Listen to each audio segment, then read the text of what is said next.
nos encontramos e agora que vamos ouvir uma palavra tua, e eu sei que o teu Espírito sonda os nossos corações e por certo há uma porção específica para a tua igreja nesta noite. Toma o teu filho neste momento, esconde-o por trás da cruz de Jesus e usa o pastor Adilson, em o nome santo de Jesus. Amém e amém.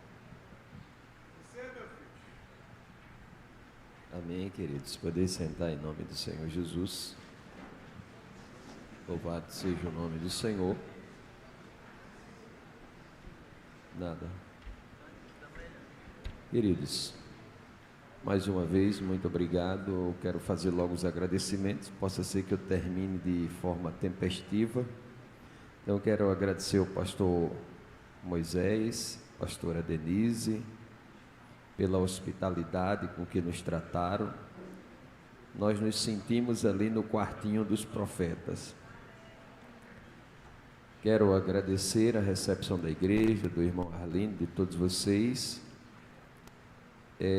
Eu não sou uma pessoa ambiciosa e sou desprovido desse sentimento de grandeza,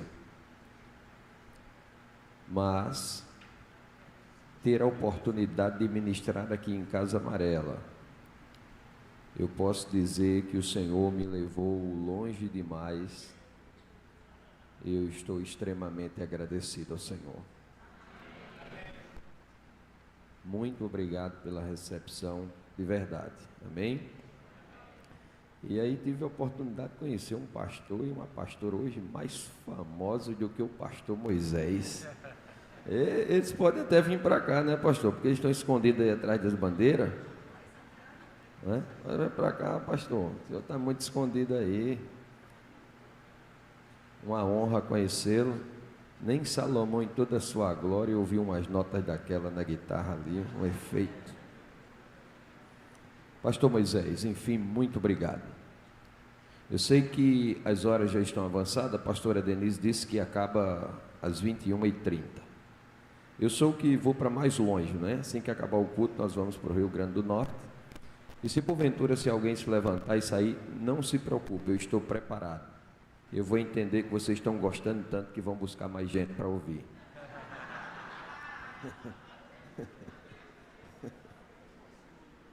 Vamos à luta, né, minha santa? Hoje, e Deus nos ajude. Hoje tem retorno e tudo. Hoje eu estou ouvindo a minha voz. É bênção de Deus. Me ajude, sonoplasta, que eu já estou cansado. Primeiro dia nós construímos uma ponte. Quem estava aqui pôde acompanhar. Segundo dia nós construímos uma estrada. E no terceiro dia nós vamos construir uma tenda para ficarmos debaixo. O chão dessa tenda é o verso tema de vocês. Romanos capítulo 8, verso 1. Portanto, nenhuma condenação há para os que estão em Cristo Jesus. O primeiro pilar dessa tenda, 1 Samuel capítulo de número 16, verso 7. Então disse o Senhor a Samuel: não atentes para a sua aparência, nem para a sua formosura, porque eu, o Senhor, não vejo como vê o homem.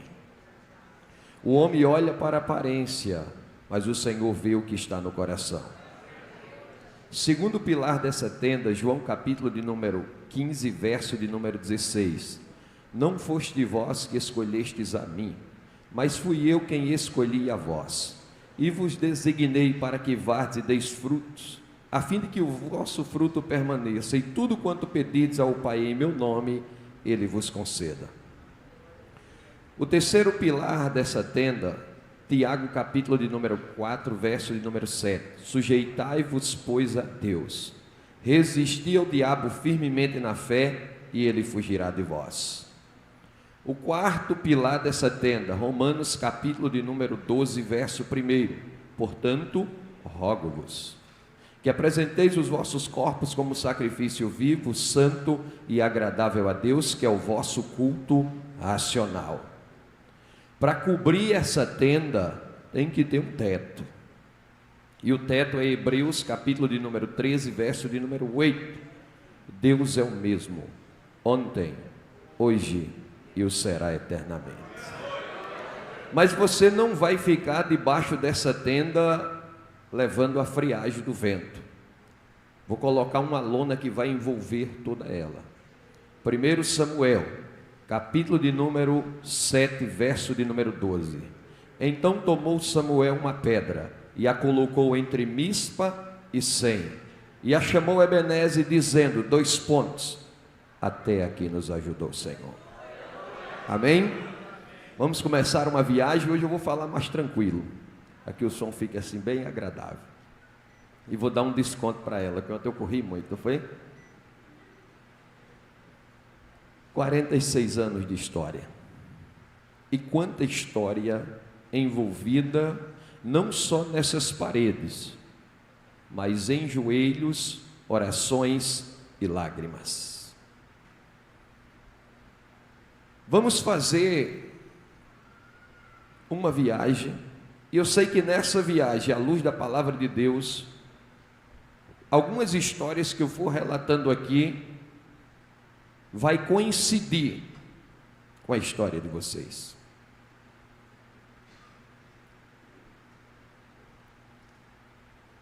1 Samuel, capítulo de número 7, verso de número 12, a lona que envolve essa tenda. Então tomou Samuel uma pedra e a colocou entre Mispa e Sem, e a chamou Ebenezer, dizendo, até aqui nos ajudou o Senhor. Esse é o produto acabado de uma história. E quando nós nos deparamos com algo pronto, é fácil. Agora, se nós olharmos o que veio antes e durante, nós vamos entender que nada é fácil na vida. Mas uma coisa é certa, o teto que envolve essa tenda, o nosso Deus, Ele sempre permanecerá o mesmo. Nos dias bons e nos dias maus. Eu citei um verso aqui ao longo das ministrações, que se encontra no livro de Romanos, capítulo 4, verso 17, a última parte, que Deus chama a existência as coisas que não são como se elas já... Livro de 1 Samuel, começamos a nossa viagem. Capítulo 1 vai nos contar a história de um homem que tinha 2 mulheres, Elcana. Ele tinha Ana e ele tinha Penina. A Bíblia vai dizer que Penina, ela era mãe de filhos. Ana não tinha filhos. Agora o texto ele é enfático e ele é claro, ela não tinha filhos porque Deus havia lhe cerrado a madre. Provérbios capítulo 19, verso de número 21, muitos são os planos do coração do homem, mas quem prevalece é o propósito de Deus. Deus cerrou a madre de Ana e Ana não entendia isso. A sua rival Penina a irritava. Agora, quando é que ela a irritava? Justamente no sacrifício anual, quando eles subiam de Ramá a Siló para sacrificar o Senhor. Sabe por quê? Satanás nunca vai querer que você chegue à casa do Deus Todo-Poderoso com espírito verdadeiro de adoração. Ele vai tentar impedir de todas as formas, mas eu louvo e engrandeço o nome do Senhor, que maior é aquele que está conosco do que aquele que está no mundo. Ana ficava triste, por quê? Porque era aquele momento que ela ia adorar e ela ficava extremamente abatida. A Bíblia diz que Elcana dava porção dobrada a Ana, mas isso não a satisfazia, porque ela queria ser mãe, mas o seu ventre estava impedido por quem? Isaías capítulo 43, verso 13, ainda antes que houvesse dia eu sou, e operando eu não há quem possa impedir. Agora, o que nos chama a atenção é que, mesmo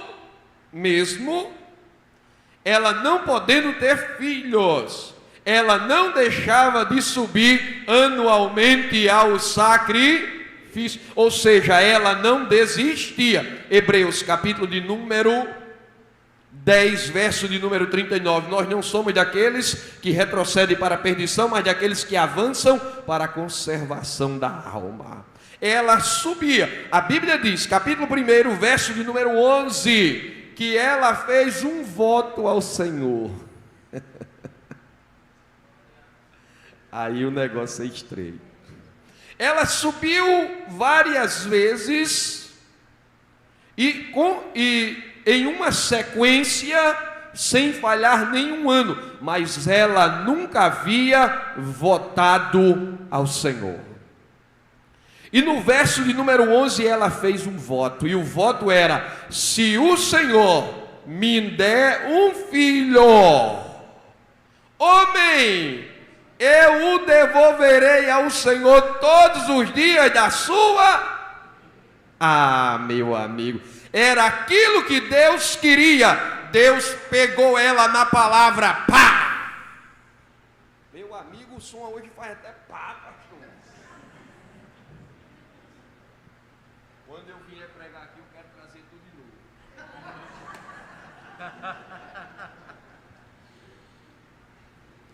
Aí, Deus pegou ela estava, as guerras do crente se vencem aonde? Em oração. Quando nada resolve, dobra o teu joelho, fecha a porta do teu quarto e ora a Ele, porque Ele ouve. Ela está orando. E como ela demora em oração, não apreceis em sair da presença como ela demora, ele a observa e vê que ela está orando, mas apenas move mas não se ouve. Para que propaganda? Para que propaganda? Se os ouvidos de Deus estão colados à tua boca. E o Salmo de número 139 vai nos dizer no verso 6, que ainda antes que a palavra nos chegue à boca, Ele já conhece. Ele a observou e ele a teve por embriagar. Ele se aproxima dela e diz assim: até quando estarás embriagada? Ela disse: não, meu Senhor, eu não tenho bebido vinho nem bebida forte, mas tenho derramado a minha alma perante o Senhor, porque sou uma mulher atribulada de espírito, porque eu não tenho filhos.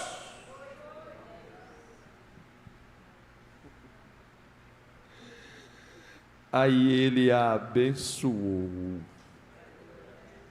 Ela contou a história dela para ele. Ele a abençoou e disse: vai em paz e o Senhor conceda a tua. Ela volta. Olhe, ela não comia nem bebia naquele sacrifício anual, mas depois que o homem de Deus a abençoou, o seu semblante mudou. Provérbios capítulo de número 15, verso 13: o coração alegre aformoseia o rosto. Ela ficou alegre, ela comeu e bebeu. Sabe o que é que a Bíblia diz? Que quando eles voltam para casa, Elcana conheceu a Ana, ou seja, Elcana visitou Jerusalém.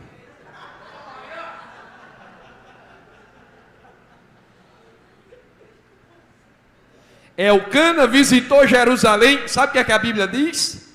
Que Deus lembrou-se de Ana. Opa! Isaías capítulo de número 49, verso 15: ainda que uma mãe viesse a esquecer-se do seu filho, que saiu de suas entranhas e que foi amamentado no seu seio, eu, o Senhor, todavia não me esquecerei de ti, porque te trago gravado na palma da minha mão. O Senhor olhou para a mão numa linguagem humana, é óbvio. Ele viu o nome de Ana e disse: é hoje, roda a chave da esquerda para a direita, abre a porta da madre, porque eu tenho um negócio no ventre de Ana.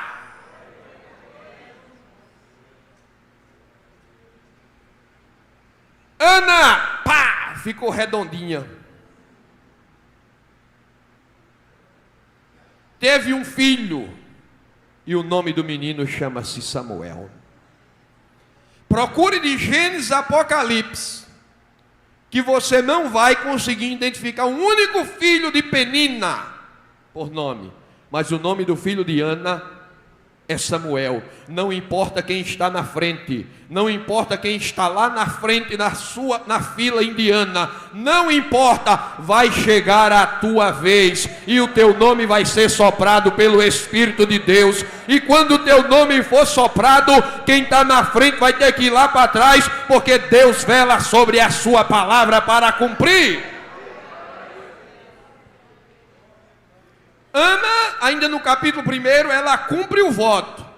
E ela vai lá e devolve o menino a Deus, por intermédio do sacerdote ali. Ele abençoa e pede a Deus que Deus lhe dê mais filhos.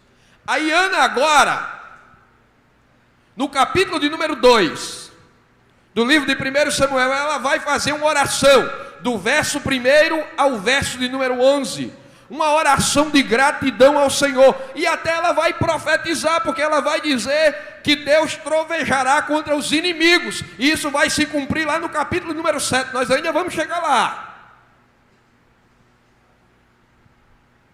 Ela vai dizer que Deus ergue do monturo necessitado, e que faz da estéril mãe de filhos, e a Bíblia vai revelar que Deus lhe deu mais 3 meninos e 2 meninas, sabe por quê? Porque no tempo certo de Deus, Eclesiastes 3, primeiro, tudo acontece,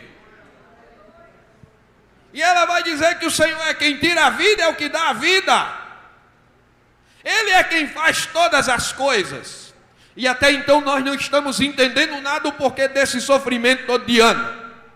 Quando nós chegamos no capítulo 2, verso de número 12, nós vamos começar a entender, porque a Bíblia vai dizer que os filhos de Eli, Ofni e Finéias, eram filhos de Belial.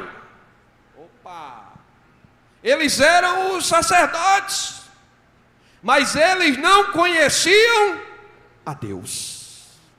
E quando nós desprezamos o conhecimento de Deus, ocorre 3 coisas na nossa vida. A primeira, nós somos entregues a um sentimento perverso. Romanos capítulo de número 1, verso de número 28. Porque rejeitaram o conhecimento de Deus, Deus os entregou a um sentimento perverso. E o que discorre no contexto imediato é terrível. Segunda coisa que ocorre quando rejeitamos o conhecimento de Deus, nós erramos nas interpretações bíblicas. Livro de Mateus, capítulo de número 22, verso de número 29. Errais, não conhecendo as Escrituras, nem o que é poder de Deus. Terceira coisa que ocorre, destruição. Oséias, capítulo de número 4, verso 6. O meu povo é destruído porque lhe falta o conhecimento. Aí Jesus diz em João 8,32, e conhecereis a verdade, e a verdade vos libertará. Eles rejeitaram o conhecimento de Deus. Eles eram filhos de Belial, traduzindo Belial, perversos, indignos. Para nós aqui, agentes de Satã. Eles não davam primeiro lugar a Deus. Isso está encravado em Êxodo capítulo número 20. O grande mandamento, amar a Deus acima de todas as coisas, de todo o entendimento e de toda a tua alma. Aí Jesus chega no Sermão da Montanha, capítulo número 6 do livro de Mateus, verso... Está muito rápido. Vou tomar água de coco.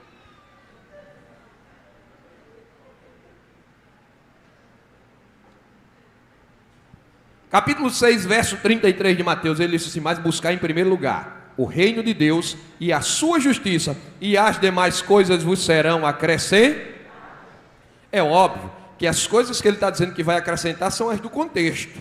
É o que comer, e é o que beber, e é o que vestir. Você pode não ter fortuna, mas padecer você não vai não. Salmo de número 37, verso 25. Sabe o que é que o salmista está dizendo? Eu fui moço, hoje sou velho. Sabe o que ele está dizendo? Eu já apacentei ovelhas no campo, hoje eu sento no trono. Mas em toda a minha vida eu nunca vi um justo desamparado, nem a sua descendência mendigar o pão. Sabe o que é que eles faziam? Eles pegavam o melhor do sacrifício, antes de cozer e antes de assar, eles mandavam o seu criado lá com um garfo de 3 dentes e tiravam o melhor da carne. E mesmo que o sacerdote dissesse, não faça isso, ele não aceitará de você carne que não seja crua. Ou seja, eles pegavam o melhor. Como se não bastasse, eles se deitavam com as mulheres que serviam à porta do... E a Bíblia diz que Deus buscava a ocasião para extirpar, arrancar o sacerdócio da mão da família de Eli para dar outro. Oh, meu Deus!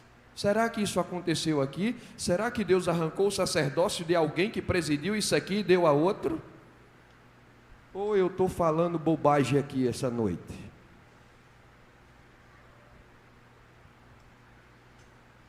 Capítulo de número 2 ainda. Verso de número 27, Deus levantou um profeta, que foi à casa de Eli, e profetizou uma profecia extremamente dura,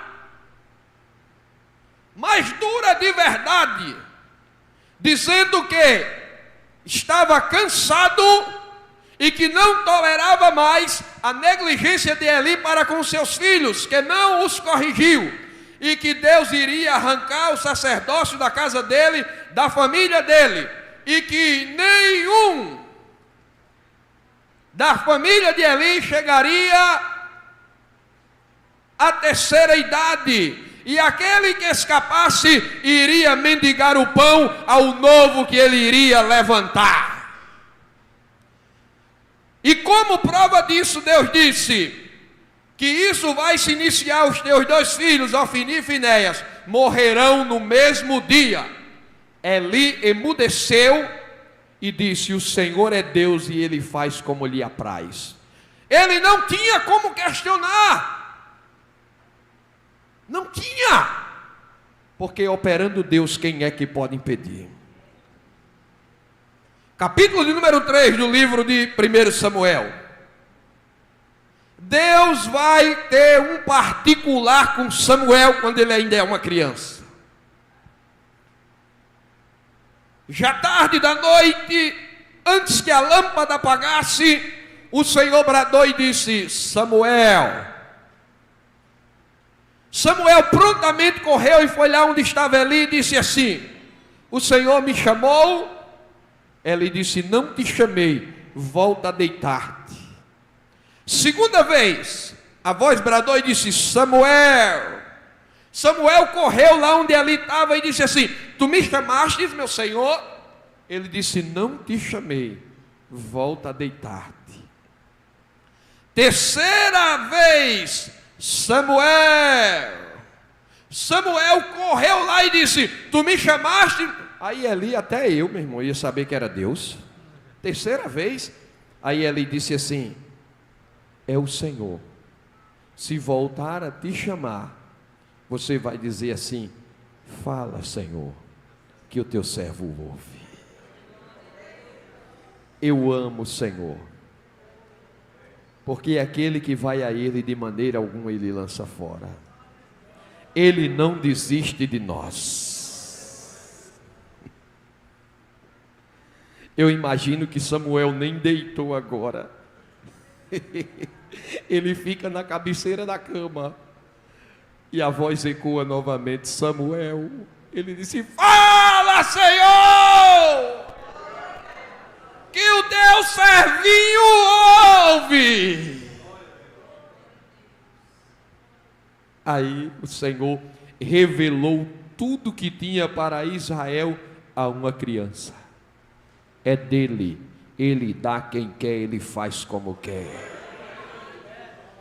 Quem somos nós para questionar? Paulo disse, ele amou a Jacó e aborreceu a Esaú. Não depende do que quer nem do que corre, mas da soberana vontade de Deus. Deus revelou tudo. No outro dia, bem cedinho, Samuel, meio que tímido, não queria nem botar o pé do lado de fora, para Eli não perguntar. Quando ele colocou, Eli disse: ei, o que foi que Deus te revelou? Não me negues nada, senão o Senhor vai te castigar.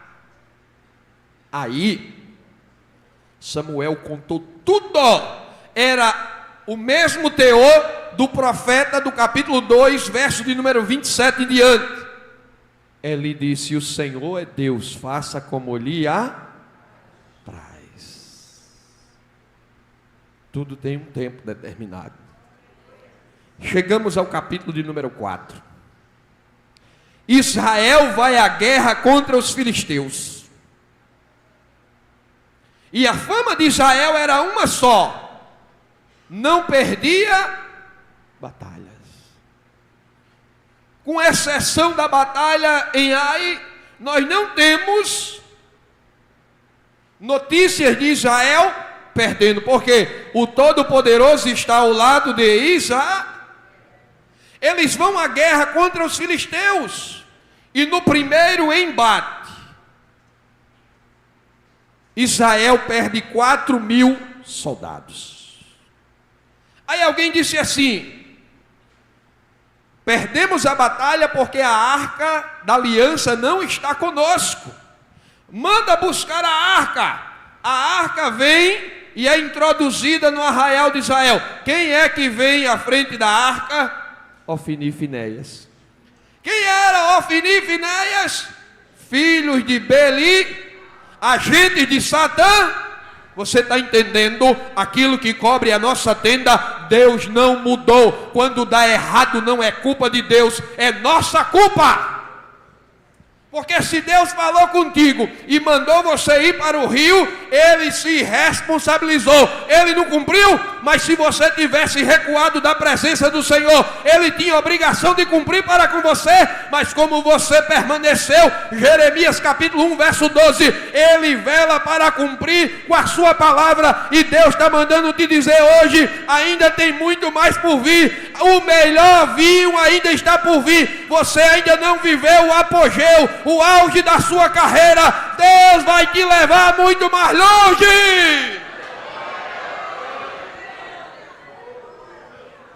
A culpa nunca vai estar em Deus. Israel perdeu 4.000 homens. Aí disseram assim: manda buscar a arca. A arca veio introduzida por Ofni e Finéias. Quando a arca entra no arraial, Israel dá um brado tão forte que a Bíblia diz: a terra tremeu. Como é que faz em Libra?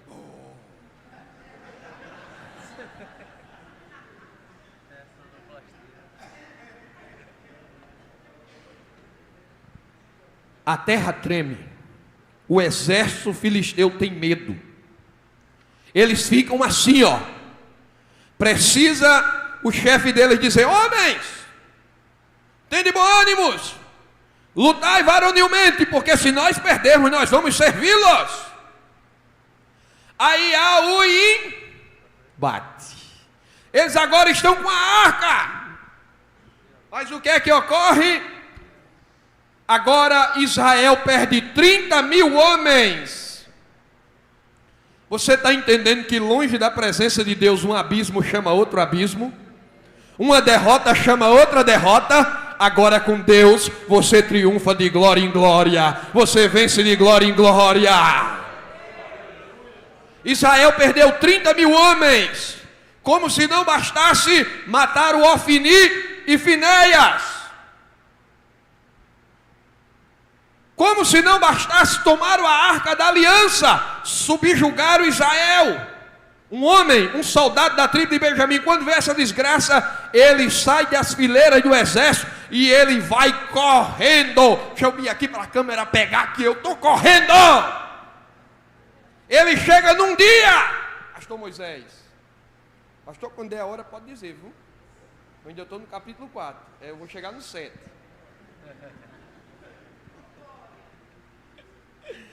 Ele vai correndo. Eu sei que essa igreja tem muitos militares. Tem tocador de trompete aí, que é um similar de uma corneta. E nas forças armadas, e também nas forças auxiliares, que são as polícias e bombeiros militares, existe toque para tudo. Só na corneta todos os movimentos são executados e todas as ordens no quartel. Aquele homem vai correndo e quando ele chega no arauto da cidade, ele anuncia: desgraça! Perdemos no primeiro embate 4.000, no segundo 30.000, 34.000 homens agora. Perdemos os 2 sacerdotes, Ofni e Finéias. Perdemos a Arca da Aliança. Dá o toque que ecoa. A cidade fica em alvoroço e ele adentra a cidade para dizer a quem? A Eli: desde os dias em que a arca saiu para o campo de batalha, Eli está sentado numa cadeira esperando notícia, porque ele sabia quem era que estava conduzindo a arca. Ofni e Finéias, ele não podia esperar algo bom, e ainda tinha a profecia que ecoava na sua mente. Quando ele se aproxima, ele disse: o que foi? Ele disse: uma desgraça.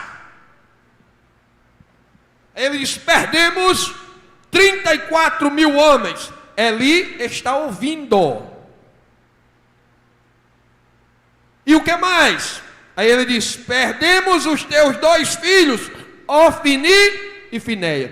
Quando ele disse isso, a mente de Eli automaticamente se voltou para a profecia do capítulo 2, verso 27, e para o capítulo 3, na revelação de Deus para Samuel. Ele já ficou apreensivo. A Bíblia diz, no capítulo número 4, que Eli tinha 98 anos e já não enxergava direito.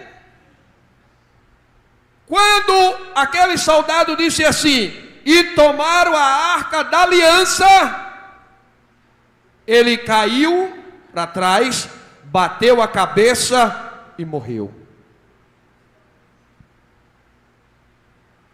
Quando ele morreu, a sua nora está vendo e ouvindo a notícia que padeceram 34.000 homens, que a arca foi tomada, que o seu esposo morreu, que o seu cunhado morreu, que agora o seu sogro morreu. Ela está grávida, ela começa a entrar em trabalho de parto. A sua criada diz: tenha bom ânimo, está nascendo, é um menino. Quando ela olha para o menino, ela diz: o nome é Icabô ou Icabode, foi-se a glória de Deus e morreu.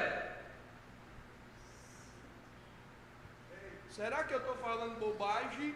Ou em tempos passados a glória dessa casa havia morrido?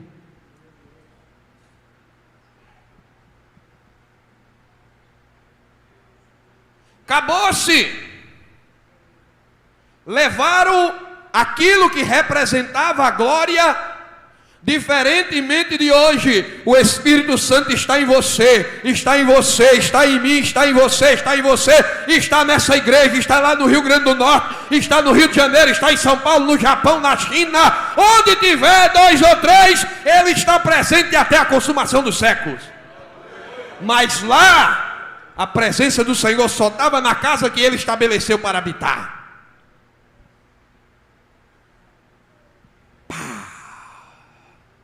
Desolação, tristeza,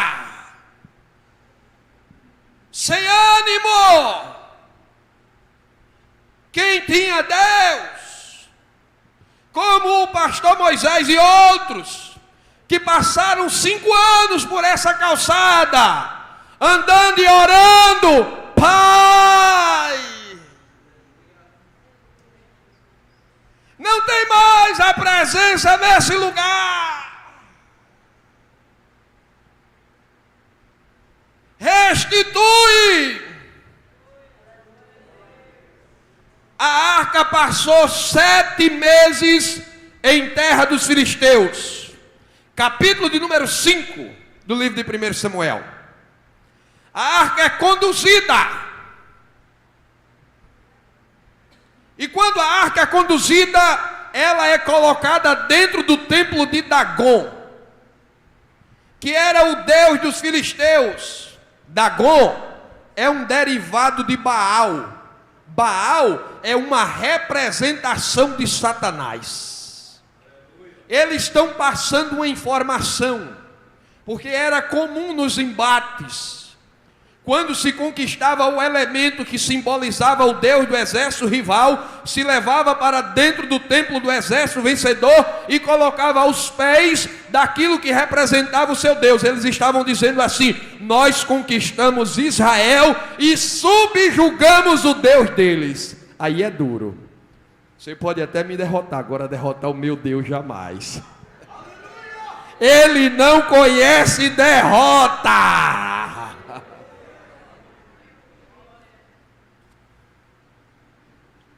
Eles colocaram a arca lá e foram para... No outro dia, eles voltam bem cedinho para festejar. É a Bíblia quem diz que Dagon está com a cara no chão perto da arca.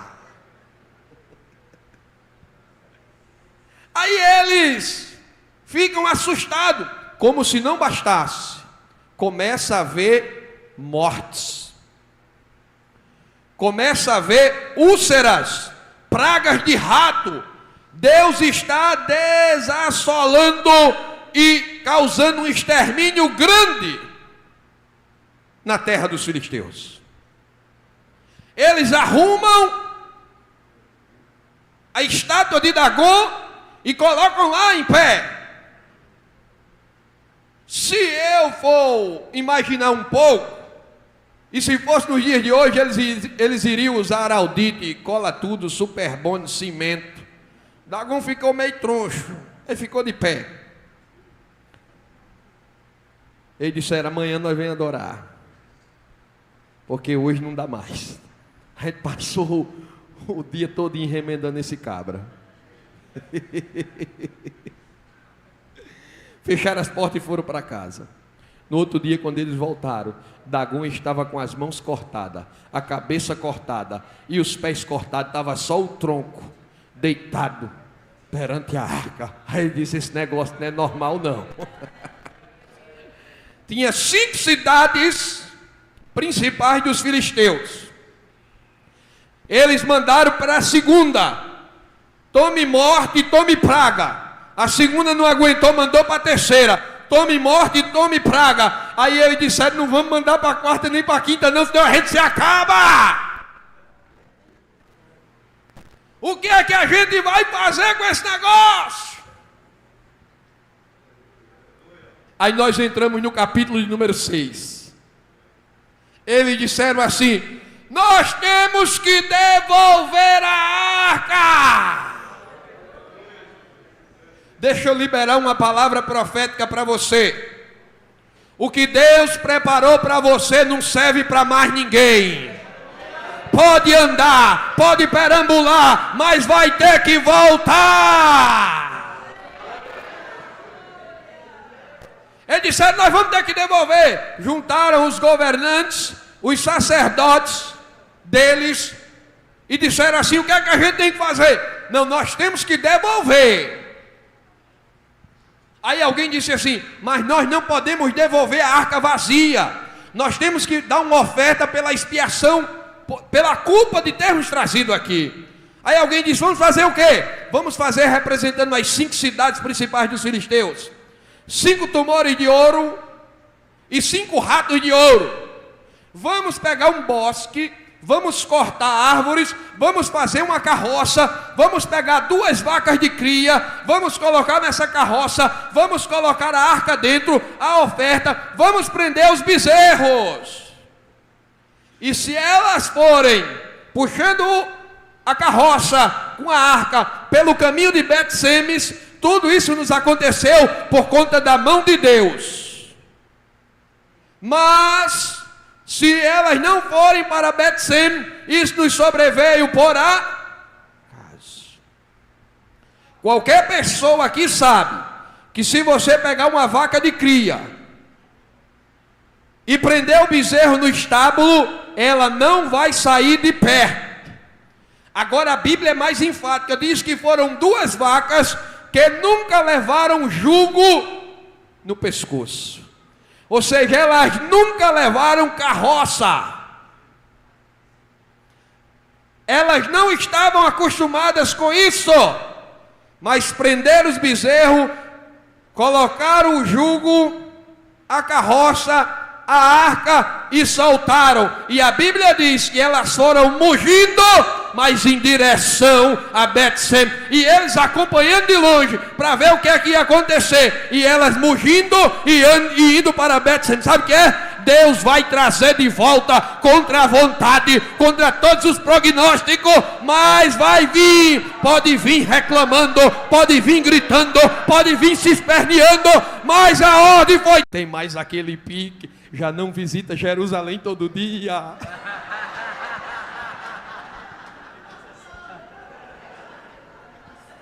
Mas é o homem que Deus escolheu para estar aqui liderando vocês. É o homem cheio da graça, cheio do poder de Deus. As mãos de Moisés começam a riar. E Arão percebem isso. Pastor não precisa de críticos. Pastor precisa de ajudador. Porque pastor fica na função enquanto Deus quiser. Não tem levante, não tem disse-me-disse, não tem negócio de estar velho. Fica até o dia que Deus quiser. Aí o Iarão, ei, não mandou dizer isso não, quem está mandando é Deus. Isso não estava nem no script da pregação. Está aqui meu esboço todinho, isso não está não. Eles perceberam, foi um lá. Segurou um do lado, segurou um do outro. Moisésinho cansou, eles pegaram uma pedra e colocaram: senta aí, Moisés, porque nós estamos contigo.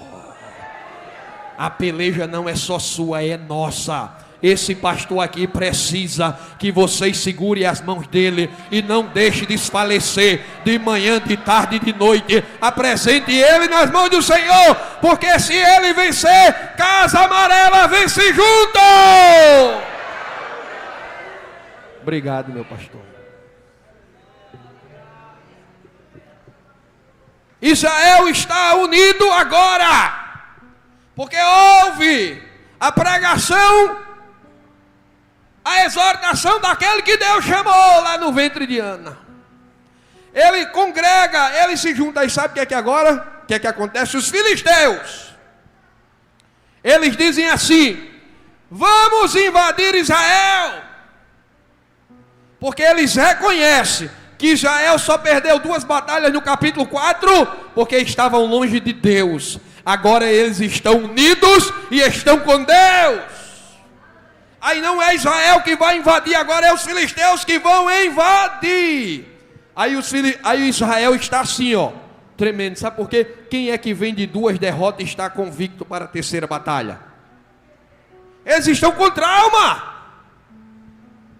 Qualquer atleta de alto rendimento, de alto nível, após uma derrota, depois que perde o cinturão, dificilmente ele reconquista novamente.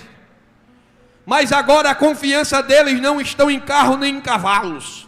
Salmo de número 20, verso 7. Uns confiam em carros, outros em cavalos, mas nós faremos menção do nome do Senhor, o nosso Deus. Livro de Jeremias, capítulo 9, verso 23. Não se glorie o sábio na sua sabedoria, nem o rico na sua riqueza, nem o forte na sua força. Mas se alguém quer se gloriar, glorie-se nisso, em conhecer o Senhor.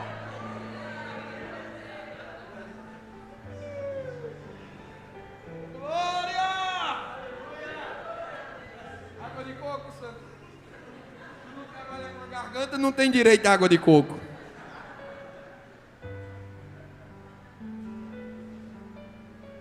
Eles disseram assim: nós vamos à peleja, Samuel, mas não cesse de orar por nós. Os filisteus invadiram. Lembra da oração de Ana? Ela disse: o Senhor troveja contra os seus inimigos.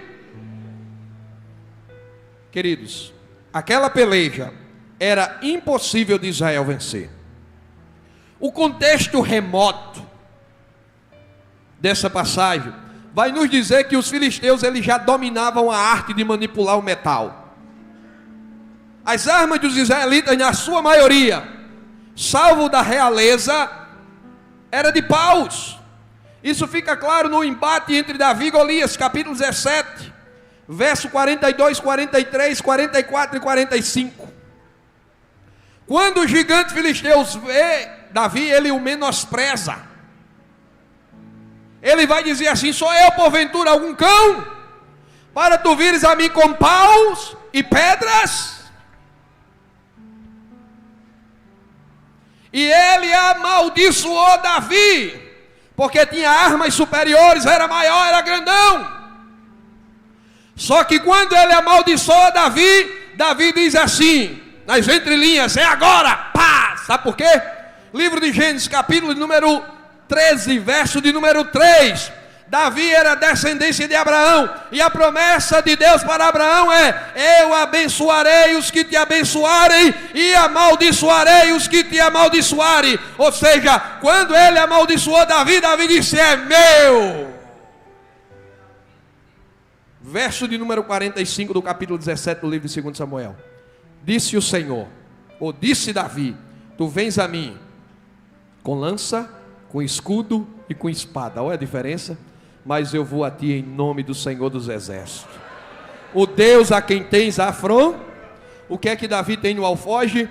5 pedras lisas do ribeiro e a sua funda. Essa funda de Davi tinha história, e ela só é revelada a partir do verso 31, quando ele está diante de Saul. Quando Saul disse: você não vai poder ir à peleja, ele disse: meu Senhor, quando eu apacentava as ovelhas do meu pai. Veja que Davi já não vai citar mais lobos, porque lobo já não faz parte do cardápio de Davi.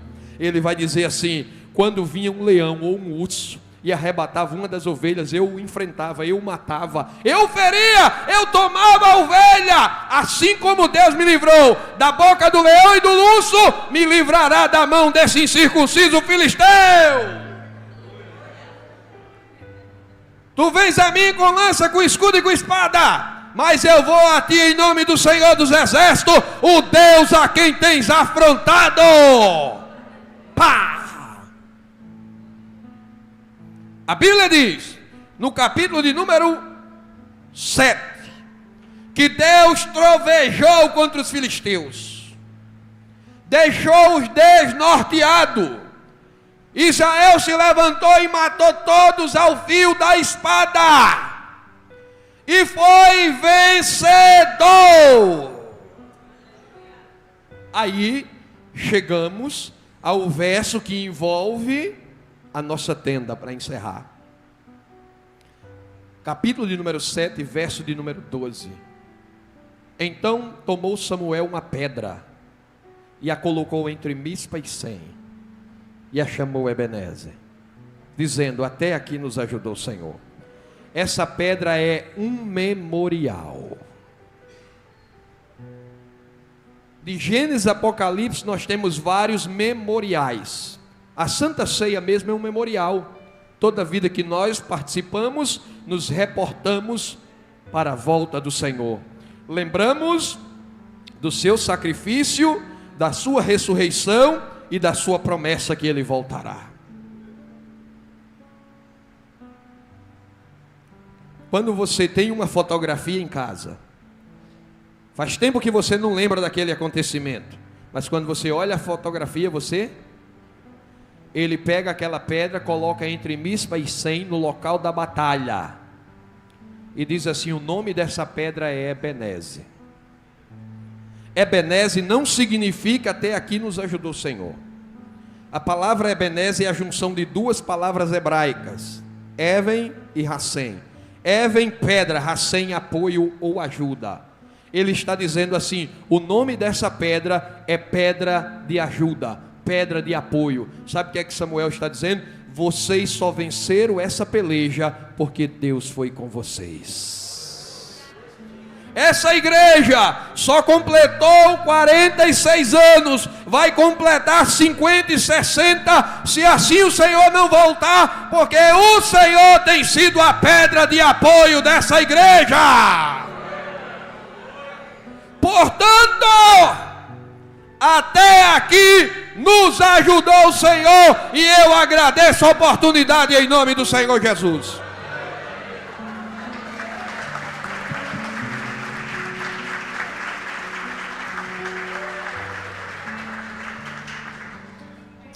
Amém, irmãos. Alguém nesta noite que quer entregar a sua vida para Jesus, levante a sua mão. Pastor, eu preciso de Jesus. Estou desviado, mas eu quero voltar para Jesus. Alguém? Alguém nesta noite? Senão vamos ficar em pé. Sei que a nossa jornada está bastante cansativa. Ali tem gente na banda que está assim, Jesus, oh meu Deus, oh Senhor, né? Terminar o culto ainda vai para casa, não é? Alguns moram distante, mas são cheios da palavra, não é? Vão alimentados pela palavra do Senhor. Glória ao nome santo de Jesus. A banda ainda tem um hino? Então vamos fazer assim, vamos ouvir a banda e depois encerramos. Sentem um pouquinho e a banda louva o Senhor.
ficar em pé, queridos.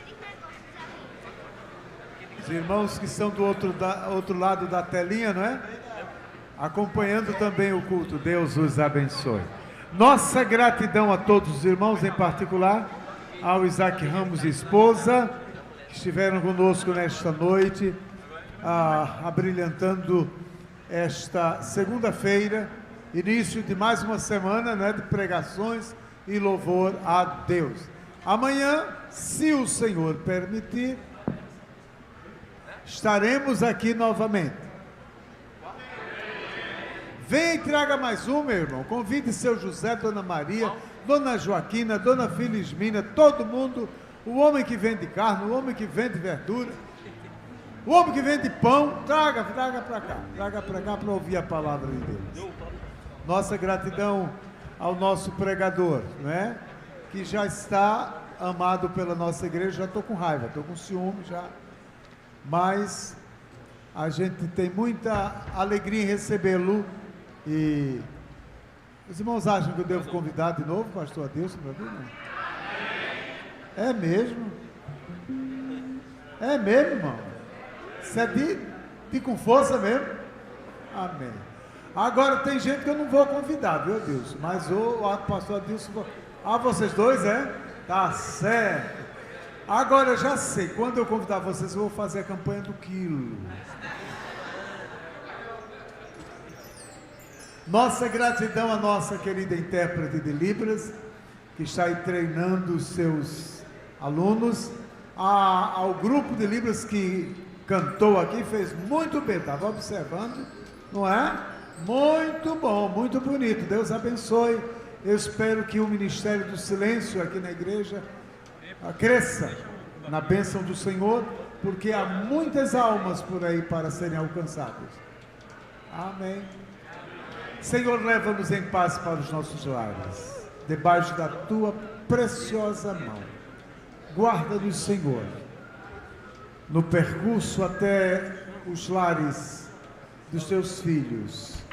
Dá um sono tranquilo e restaurador, no precioso nome de Jesus.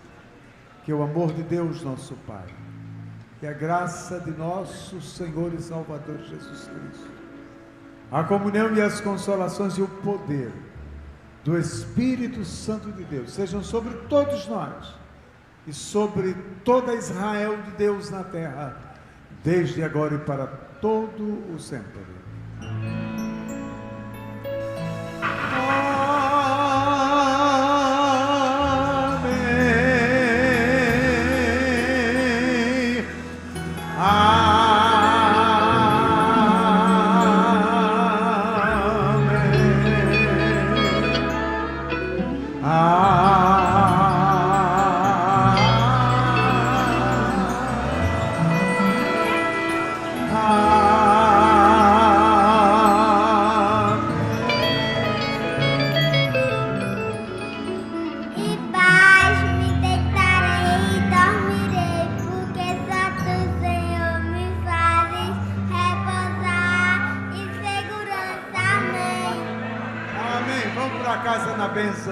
Do Senhor. Deus nos abençoe.